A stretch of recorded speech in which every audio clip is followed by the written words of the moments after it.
This is a TLDR tier list for next week's mutation. This is based on solo play because your ally is a random factor that cannot be accounted for.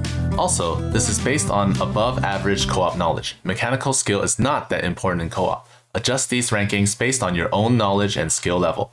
Alright, this is gonna be a quick one because everybody is an S since this is an easy mutation. Of course, sharing is caring matters when you have an ally, but we're talking about solos here, and everybody can solo this one easily. Everybody has a way to deal with the infested turkeys after the 3rd and 6th trains, even Artanis, who generally lacks AoE. And yeah, so we're gonna rank this based on fun factor because this is the only mutation where you can go over your supply cap. So a lot of commanders can have a lot of fun by going way over the supply cap. So let's start Carax. If you're playing P3, he's not that great. So because P3 is mostly just top bar usage, you're not really making an army. But if you're using P2, he's going to be here. So let's put him here. Phoenix loves going over the supply cap. It's fun to go over 200 supply, so you have lots of shells and stuff. If you want to mass carriers with P1, that also works.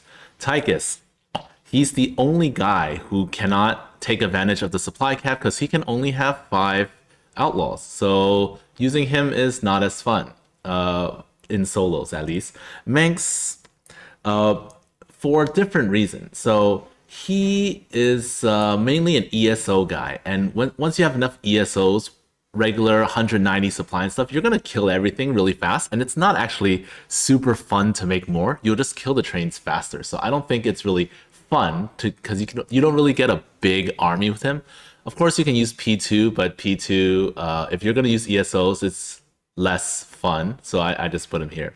If you're just using army, no ESOs, then you can put him here. But in general, his main strategy is using ESOs, so he goes here. Nova doesn't get to go over the supply cap, and in this mutation, she can finally go over her 100 supply cap with the turkeys, and it's so great because normally when you play Nova, you don't lose units, so your army just keeps getting larger and larger, and it's so great to have like a 120 supply army of air units. Swan, the usual, he's nothing special. You just mass wraiths and stuff. You don't need to mass static D. If you mass static D, he's over here because of course. But you want, if you're talking about being able to abuse the supply cap, right here. Zeratul, similar to Nova, his army doesn't usually die, so it's nice that he finally gets to go over the usual 100 supply cap. Abathur is limited by biomass, not supply, so even if you have a 200 supply army, a lot of them will not have biomass until the late game, so it's just not that great. Stetman, mass ultras and stuff, it's nice to have extra army. Zagara, if you're using P2, then yeah, I guess. But if you're using bio launchers like you normally do, then it's not that great. Banelings keep dying, so if you're using P1 and stuff, it's hard to get a really high supply. Zagara remaxes quickly and stuff, but that doesn't help you get over the supply cap. You're still going to be losing a lot of stuff. So yeah, not so great. Stukov, P1 or P3. It's nice to go over the 200 supply cap with a huge army. Same with Vorazun, same with Han and Horner. They can go over the supply cap finally. Alarak, if you're using the usual ascendants, you're going to keep eating your supplicants, so your army will shrink once in a while just to feed your ascendants, so you don't actually need that much supply. However, if you're going P3 and you're going to mass a death fleet, it's pretty cool. So you can, yeah, I'll put him here.